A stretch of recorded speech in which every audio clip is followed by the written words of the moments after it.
Hello बच्चों, चलिए प्रश्न को पढ़ते हैं और समझते हैं। लिमिट x का मान 0 की ओर अग्रसर है। मापांक x और महत्तम पूर्णांक फलन में लिखा है cos x, जहां महत्तम पूर्णांक फलन को व्यक्त करता है बड़ा कोष्टक का मान है और विकल्प दिया है 1, 0 विद्यमान नहीं है या इनमें से कोई नहीं। प्रश्न को हल करने से पहले हम प्रश्न के लिए मुख्य अवधारणा लिखते हैं।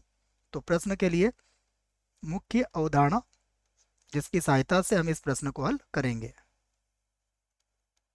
मुख्य अवधारणा में हम सबसे पहले इस बात को समझेंगे कि सीमा का अस्तित्व कब होता है। तो किसी भी सीमा का अस्तित्व कब होता है, लिख लेता हूं मैं। x बराबर a पर कोई फलन अगर f(x) है तो f(x) की सीमा का अस्तित्व होगा। अस्तित्व होगा यदि यदि उसकी दाईं सीमा और बाईं सीमा दोनों बराबर हो। अर्थात इस प्रकार से लिख सकते हो आप कि लिमिट x का मान a प्लस f(x) बराबर हो limit x a minus f(x), और यदि ये दोनों बराबर होते हैं तो हम इनको ऐसा भी लिख सकते हैं, लिमिट x जो है वो a की ओर अग्रसर है f(x). तो ये जानकारी आपको होना चाहिए। अब हमें जिस फलन की सीमा का मान ज्ञात करना है उसका हम उसकी दाईं सीमा और बाईं सीमा दोनों ज्ञात करेंगे। तो सबसे पहले मैं इसकी दाईं सीमा ज्ञात करता हूं। तो यहाँ पर हम ज्ञात करेंगे लिमिट x का मान 0 प्लस, और 0 प्लस के अंदर है हमारा पास मापांक x, और उसके बाद है ऊपर है महत्तम पूर्णांक फलन x, सॉरी बच्चों cos x।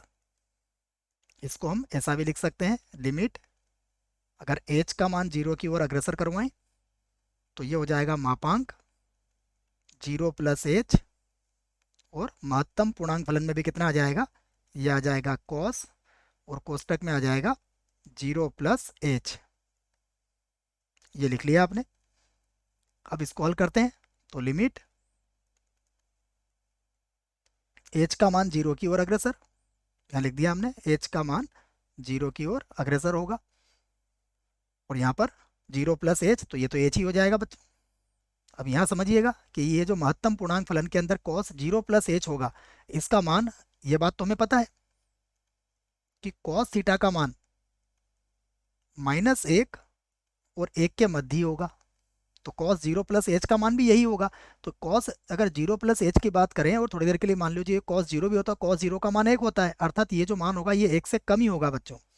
ये तो हमने h का मान तो क्या है, h की ओर मतलब h जो है वो 0 की ओर अग्रसर है, 0 तो है नहीं, फिर भी यदि हम 0 लेते हैं तो cos 0 का मान कितना मिलेगा, 1। इसका मतलब ये हुआ कि cos 0 प्लस h का मान आपको 0 और 1 के मध्य मिलेगा, और 0 और 1 के मध्य मिलेगा तो इसका अर्थ ये हुआ कि महत्तम पूर्णांक फलन में इसका मान क्या हो जाएगा। देखो यहाँ पर 0 होगा, यहाँ पर 1 होगा, तो महत्तम पूर्णांक फलन में यदि इसके बीच में कोई मान आएगा तो हमारा उत्तर क्या होगा, 0 होगा। तो यहाँ पर इसका मान किसके बराबर हो जाएगा, 0 के बराबर हो जाएगा। तो यहाँ से एच का मान 0, एच की घातांक 0, तो ये क्या मिल जाएगा आपको, 1 मिल जाएगा। फिर उसके बाद लिमिट सीमा की आवश्यकता है ही नहीं, तो ये 1 मिल गया आपको। अब हम क्या करते हैं, यहाँ पर ये तो मैंने निकाली थी दाईं सीमा, अब हम बाईं सीमा भी निकाल लेते हैं यहाँ पर। तो मैं लिखता हूँ लिमिट एक्स का मान अब 0 माइनस कर देता हूँ, और यहाँ पर है मापांक के अंदर एक्स, एक्स ही लिखना है अभी तो, उसके बाद फिर आगे हल करेंगे इसको। तो यहाँ लिख दिया मैंने एक्स, और महत्तम पूर्णांक फलन में आ जाएगा cos x। फिर से वही तरीका अपनाते हैं, लिमिट h का मान 0 की ओर अग्रसर, मापांक के अंदर आ जाएगा 0 माइनस h, 0 माइनस h, ये मापांक के अंदर होगा, और महत्तम पूर्णांक फलन में आ जाएगा cos और 0 माइनस h। फिर से वही बात कहूँगा, जैसे मापांक 0 माइनस h का मान तो h ही रहेगा, और h का मान 0 रखने से पहले इसकी घातांक क्या बन जाएगी, 0 बन जाएगी, तो इसका मान भी कितना आ जाएगा बच्चों, 1 आ जाएगा। दोनों ही मान 1 के बराबर है, अर्थात सीमा का अस्तित्व है। तो हम कह सकते हैं कि अतः अतः लिमिट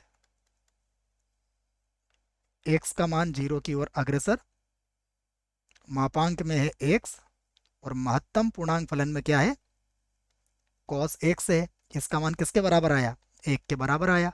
विकल्प देखते हैं, तो विकल्प ए जो है उसमें 1 लिखा है, अर्थात विकल्प ए क्या है, इस प्रश्न के लिए सही विकल्प है। आशा करता हूँ बच्चों आपको इस प्रश्न का उत्तर समझ में आया होगा। धन्यवाद।